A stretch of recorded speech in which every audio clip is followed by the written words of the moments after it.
Squad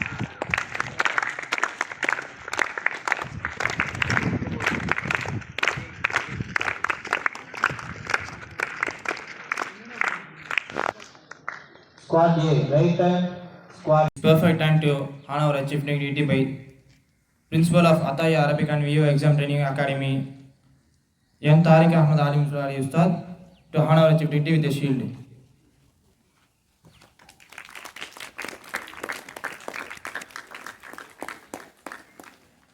It's perfect time to our chief dignity golden speech. I welcome to Afsal sir to some words to us. அஸ்ஸலாமு அலைக்கும் to all. எல்லாம் நல்லா இருக்கீங்களா? சவுண்டே காணாமே காலையில்.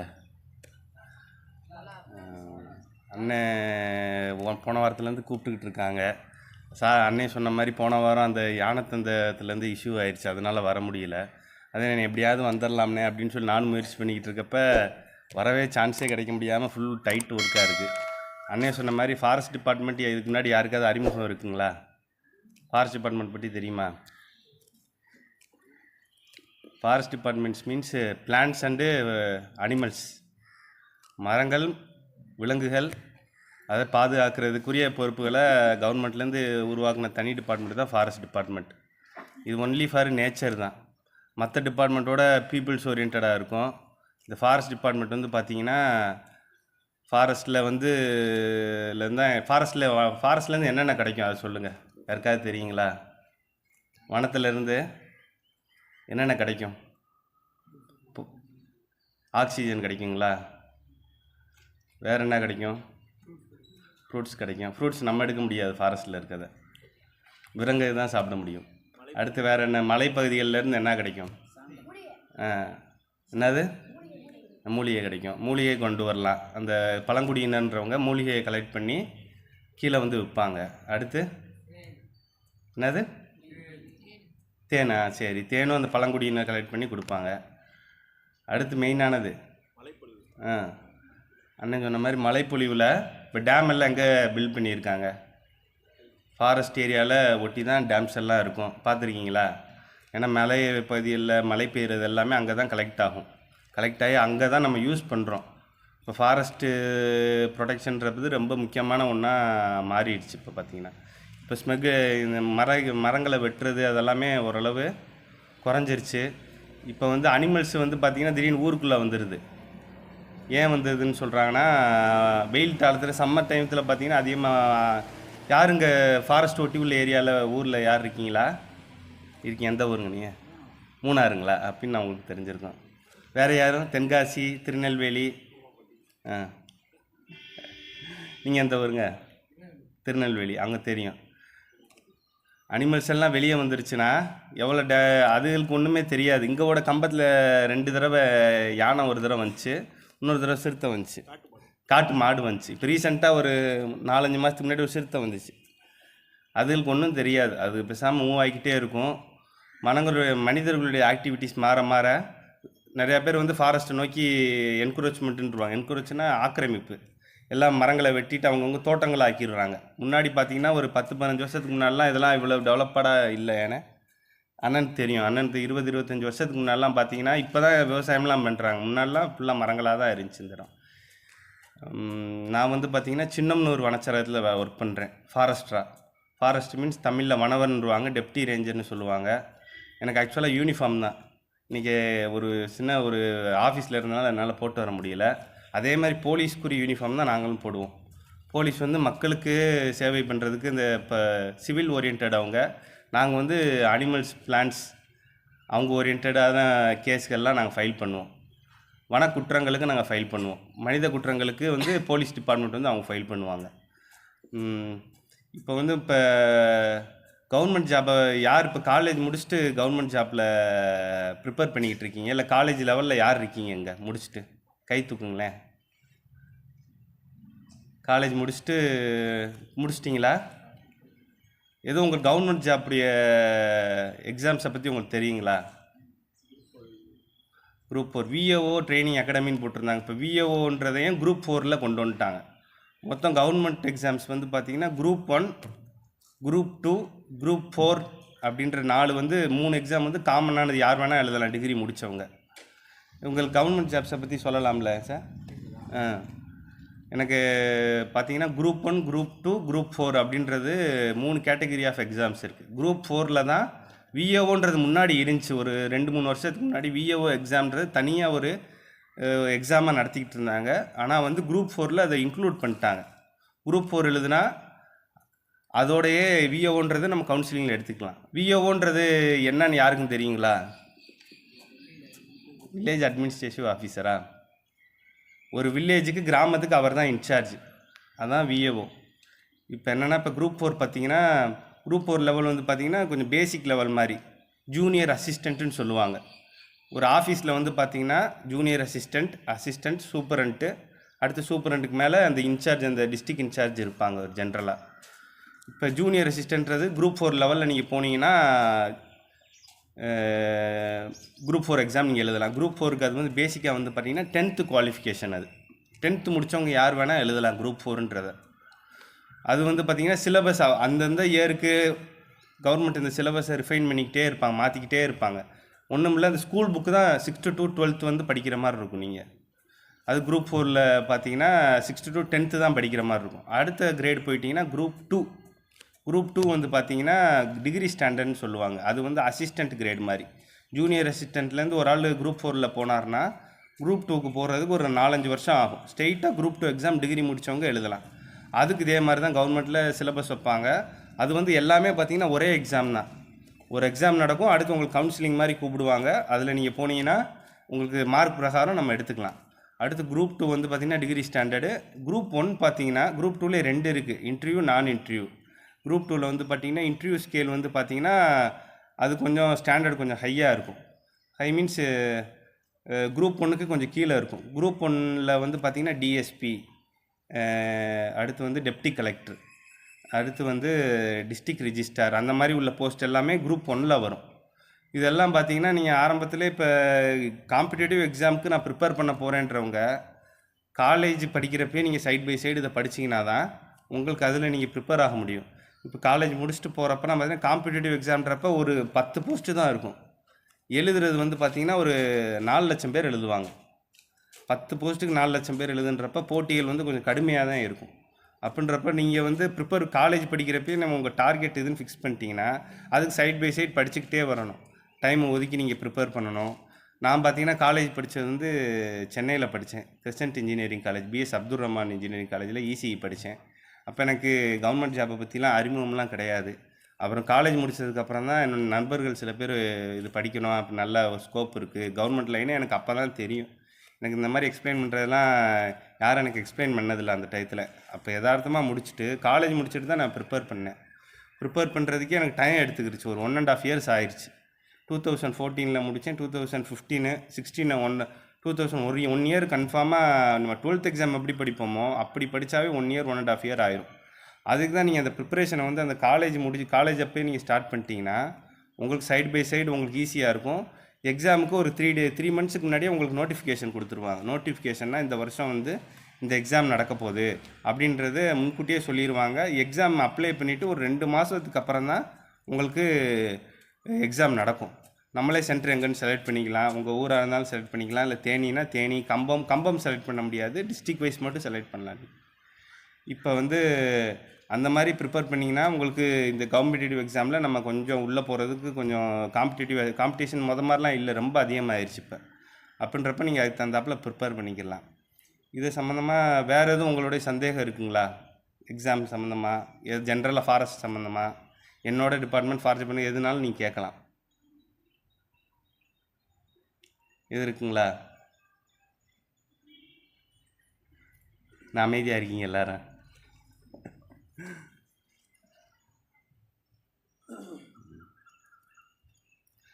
இப்போ ப்ரிப்பரேஷன் விஏஓ கிளாஸ் நடந்துகிட்டு இருக்குங்களா? ட்ரைனிங் இன்ஸ்டியூட் நடந்துக்கிட்டு எழுதுகிறாங்களா? யார் யார் எழுதியிருக்கீங்க? இங்கே எது எழுதுனால இருக்கீங்களா? எழுதுன பசங்க யார் இருக்கீங்களா? இப்போ ரீசெண்டாக நடந்ததில் எழுதுனீங்களா? எக்ஸாம் டஃப்பாக இருந்துச்சுங்களா? ப்ரிப்பேர் பண்ணிங்களா இல்லை சும்மா ஒரு ட்ரை கொடுக்கலான்னு போனீங்களா? ப்ரிப்பேர் பண்ணிட்டு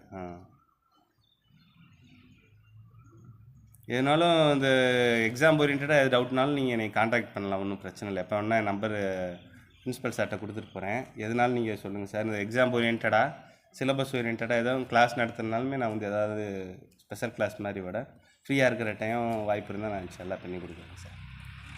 வேறு எதுவும் டவுட்ஸ் இல்லை உங்களுக்கு?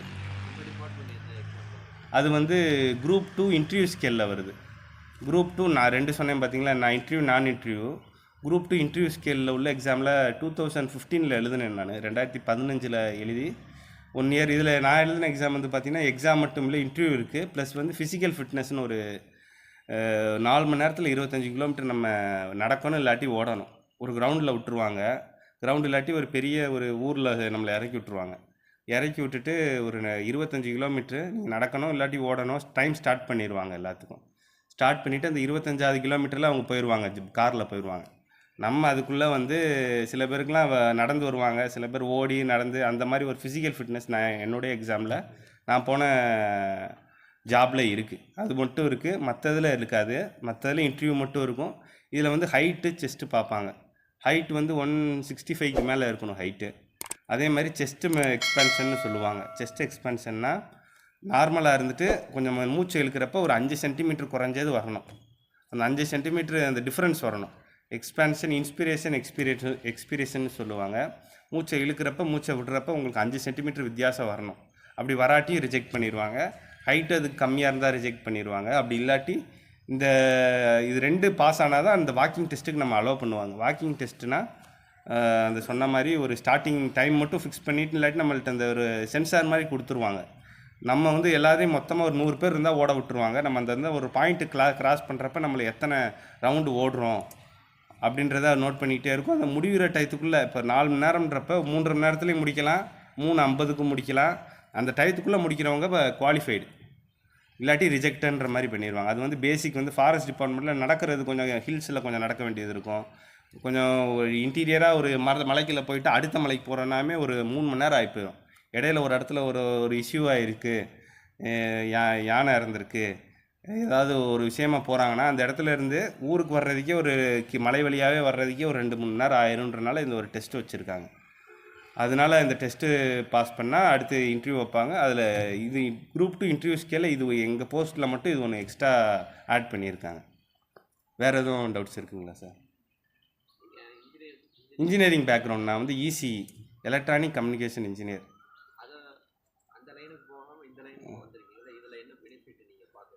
இதில் என்ன பெனிஃபிட்ன்றப்ப நமக்கு கம்ப்யூட்டர் ஓரியன்ட் வந்து எனக்கு பொதுவாக ஐடி ஜாப்ஸ் வந்து எனக்கு பிடிக்கல. கம்ப்யூட்டர்லேயே உட்காரணும்னு என்னோட அபிப்பிராயம் இது.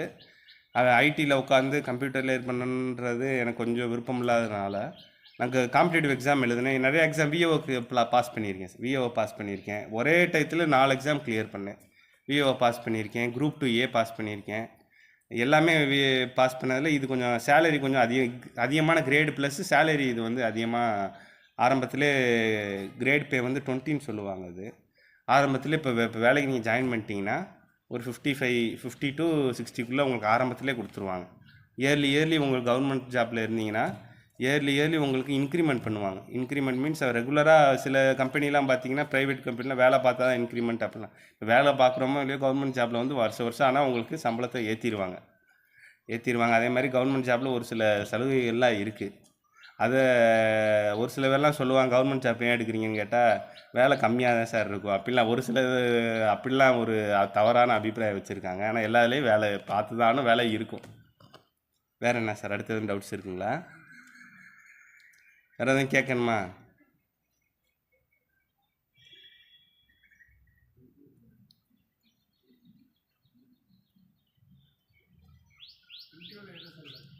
இன்டர்வியூவில் என்ன கேட்பாங்கன்னு கேட்குறீங்களா? இன்டர்வியூவில் ஒரு 3 பேர் உட்காந்துருப்பாங்க, சில சமயம் 5 பேர் உட்காந்துருப்பாங்க. எனக்கு 3 பேர் உட்காந்துருந்தாங்க. என்ன கேட்குறாங்கன்னா ஃபஸ்ட்டு நம்மளை பற்றி சொல்லுவாங்க. சில பேர் சொல்லுவாங்க, சில பேர் சொல்லாமல் ஸ்ட்ரெயிட்டாக அவங்க கேள்விக்கு போயிடுவாங்க. உங்கள் ஊரை பற்றி சொல்லுங்கள், இல்லை உங்களை பற்றி சொல்லுங்கன்றப்ப நம்மளுடைய பேசிக் இன்ட்ரடக்ஷன் கொடுக்கணும். என் பேர் இது, என்னுடைய ஊர் இது, நான் என்ன படிச்சிருக்கேன், எங்கள் அப்பா அம்மா என்ன பண்ணுறாங்க, எனக்கு ஒரு தம்பி இருக்கார், அண்ணன் இருக்கார், தங்கச்சி இருக்காங்க, எல்லாம் சொல்லிட்டு வர்றப்ப நீங்கள் அப்படியே அவங்களே நிப்பாட்டிடுவாங்க. இல்லாட்டி அப்படியே இடையிலேருந்து நம்ம ஊரை பற்றி சொன்னால் அதுலேருந்து கொஸ்டின் கேட்பாங்க. இப்போ என்னோடய ஊர் கம்பம்னு நான் சொல்கிறப்ப கம்பத்தில் என்ன இருக்குது அப்படின்னு கேட்டாங்கன்ட்டு. கம்பத்தில் என்ன இருக்குன்னா ஃபுல்லாக வந்து கம்பம் வந்து பள்ளத்தாக்கு சார். கம்பம் வந்து சுற்றி மலைகளால் சூழ்ந்த நம்ம வந்து கம்பம் வந்து பள்ளத்தாக்கு, அது உங்களுக்கு தெரியுமா? இப்போ நம்ம யூ மாதிரி தான் இருப்போம். நடுவில் யூ மாதிரில நான் நடுவில் மட்டும்தான் இது கம்பத்தில் தமிழ்நாட்டில் ஒரு 1-2 இடத்துல தான் அப்படி இருக்குது. மெயினாக கம்பம் தான். இப்போன்றப்ப அது கம்பம் பள்ளத்தாக்குன்னு சொன்னோன்னே அங்கே என்ன ஸ்பெஷல் அப்படின்னு கேட்குறாங்க. இங்கே கிரேப் ஸ்பெஷல், திராட்சை பழம் இருக்குல்ல அது ஸ்பெஷல் சார்னு. வேறு என்ன பிரச்சனைகள் இருக்குதுன்னு கேட்குறப்ப முல்லை பெரியார் அப்போல்லாம் இப்போ நான் 2014 வந்தப்போ ஏகப்பட்ட போராட்டம் அப்படிலாம் நடந்ததுனால முல்லை பெரியார் பிரச்சனை இருக்குது சார் அப்படின்னு சொல்லவும், முல்லை பெரியார் அங்கே எங்கேருந்து தண்ணி வருது, அவங்க ஃபாரஸ்ட் டிபார்ட்மெண்ட்னால அது கேட்குறாங்க எங்கேருந்து தண்ணி வருதுன்றப்ப நான் சொல்லிட்டேன் அது பெரியார் டைகர் ரிசர்வ்லேருந்து முல்லை பெரியாருக்கு வந்து போயிருக்கீங்களா யாரும்? பெரியார் டேம் போயிருக்கீங்களா? அது வந்து அதுக்குரிய நீர்பிடிப்பு பகுதின்றது தண்ணி நான் சொன்னேன் பார்த்தீங்களா, ஒரு சின்ன சின்ன ஃபாரஸ்ட்டில் மழை பெய்யுறது சின்ன சின்ன ஓடையாக ஃபார்ம் ஆகி பெரிய ஒரு டேம் மாதிரி எல்லா இடத்துலையும் வந்து சேரும். அது மெயினான நீர்பிடிப்பு பகுதி வந்து தேக்கடி பெரியார் டைகர் ரிசர்வ் இப்போ புலிகள் காப்பகம்னு இருக்குது. அங்கேருந்து தான் சார் அது மெயினாக சோர்ஸ் ஆனோடனே சரி மேகமலையிலேருந்து வரலையா அப்படின்னு சொல்லி கேட்குறாங்க. மேகமலைன்னா நமக்கு ஆப்போசிட்டாக ஒரு மலை இருக்குது பார்த்தீங்களா, அதே மேகமலை. அங்கே உள்ள ஃபார்ம் ஆகிற தண்ணி வந்து வைகை டேமுக்கு போயிடும். அப்படியே அங்கே உள்ளது அப்படியே போயிட்டு அந்த வைகை வைகை யாருன்னு சொல்லி அந்த வழியாக போயிட்டு வைகை டேம் போயிருக்கீங்களா அங்கே போயிடும். இங்கிட்டு இந்த சைடு உள்ளது வந்து முல்லை பெரியார், அங்கிட்டு உள்ளது வைகைக்கு அப்படியே போகும் சின்ன சின்னதாக. ஆண்டிப்பட்டி அந்த போகிறப்ப நீங்கள் ஒரு பாலம் பார்த்தீங்கன்னா கீழே தண்ணி போகும் பார்த்துருக்கீங்களா, அது வந்து வைகை டேம்லேருந்து அந்த வைகையாறுலேருந்து வருஷநாள்லேருந்து வர்றது அங்கிட்டு கூடி வரும் அப்படின்னு சொன்னோம். சரி நீங்களாம் பிரின்ஸிபல் சார் சொன்ன மாதிரி தான் கேட்டாங்க, இன்னும் இன்ஜினியரிங் முடிச்சிருக்கீங்க இங்கே வந்திருக்கீங்க அப்படின்னு கேட்டாங்க. இல்லை சார் இன்ஜினியரிங் எனக்கு இதில் ஒரு பேஷன் இருக்குது சார். அந்த டயத்தில் என்ன சொல்ல முடியாது, அதாவது ஒரு சமாளித்து தானே ஆனோம். ஏதோ எனக்கு ஒரு பேஷன் இருக்குது சார் அப்படின்னு சொல்லி ஃபாரஸ்ட் டிபார்ட்மெண்ட்டில் இருக்குன்னு சொல்லி சமாளித்ததுக்கப்புறம் ஃபோன் என்ன வச்சுருக்கீங்கன்னு கேட்டாங்க. ஃபோன் வந்து இந்த மாடல் சார். அப்போ வந்து சாம்சங் வச்சுருந்தேன். சரி அது என்ன ஆண்ட்ராய்டு யூஸ் பண்ணுறாங்க அப்படின்னு கேட்குறாங்க. இப்போ ஆண்ட்ராய்டுனா அந்த இப்போ ஆண்ட்ராய்டு ஏதோ நிறையா வெர்ஷன் சொல்கிறாங்க பாருங்கள், 11.0 கிட்கேட்டு அது இதுன்னு நிறையா இருக்குல்ல. அப்போ ஒன்று வந்துருந்துச்சு. அப்போ யதார்த்தமாக எனக்கு ஞாபகம் இருக்கும். அதை சொல்லவும் முன்னாடியே சொல்லி பேச ஆரம்பிச்சிட்டாங்க வெளியே. இந்த வந்து கேள்வி கேட்குறாங்க, இந்த கேள்வியை நான் நோட் பண்ணிட்டேன்.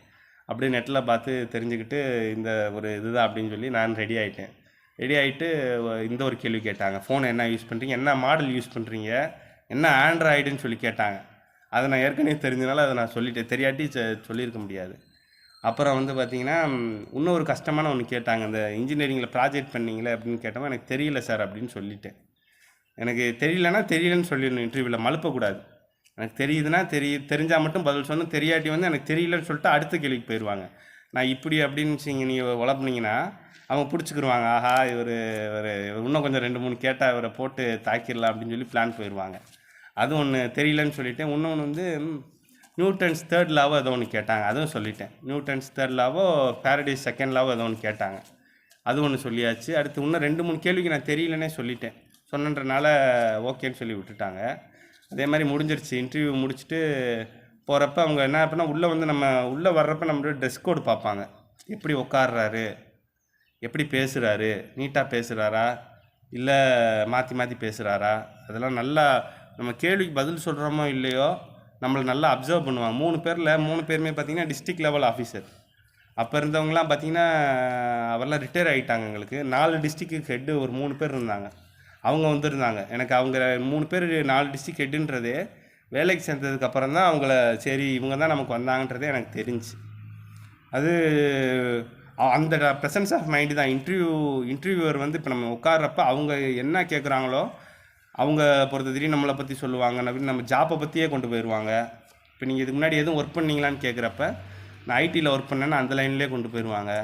இல்லாட்டி நம்ம ஃபேமிலி லைன்லேயே கொண்டு போவாங்க. தம்பி நான் படிக்கிறாருன்னா ஏன் அவர் படிக்கிறார் நீங்கள் எப்படி, அந்த மாதிரி கிராஸ் கொஸ்டின்லாம் கேட்பாங்க. அதை நம்ம தெளிவாக நம்ம கேர்ஃபுல்லாக டீல் பண்ணணும்.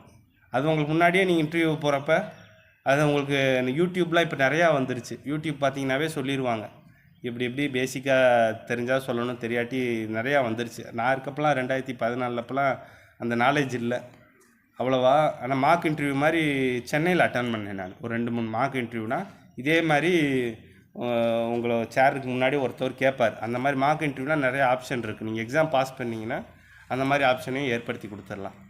நீங்கள் எக்ஸாம்லாம் அந்த மாதிரி பாஸ் பண்ணால் இன்டர்வியூக்கு அப்போ நாங்கள் ஒரு 2-3 பேர் யாராவது கவர்மெண்ட் ஸ்டாஃபில் இருக்கவங்க உட்கார வச்சு இன்டர்வியூ ஒரு மார்க் இன்டர்வியூ மாதிரி உங்கள் ரூமில் வச்சிங்கன்னா கூட அது மார்க் இன்டர்வியூ ஆயிரும். வேறு எதுவும் டவுட் இருக்குங்களா உங்கள் இன்டர்வியூவில்? இதுதான் இப்போ உங்களுக்கு கிளாரிட்டி ஆகிடுச்சிங்களா? இன்டர்வியூ லைன் இது தான். வேறு எக்ஸாம் லைன் நீங்கள் தான் ப்ரிப்பேர் பண்ணணும். எக்ஸாம் ப்ரிப்பேர் பண்ணிட்டீங்கன்னா அது ரிசல்ட் வர்றதுக்கு 2 மாதம் ஆகும்.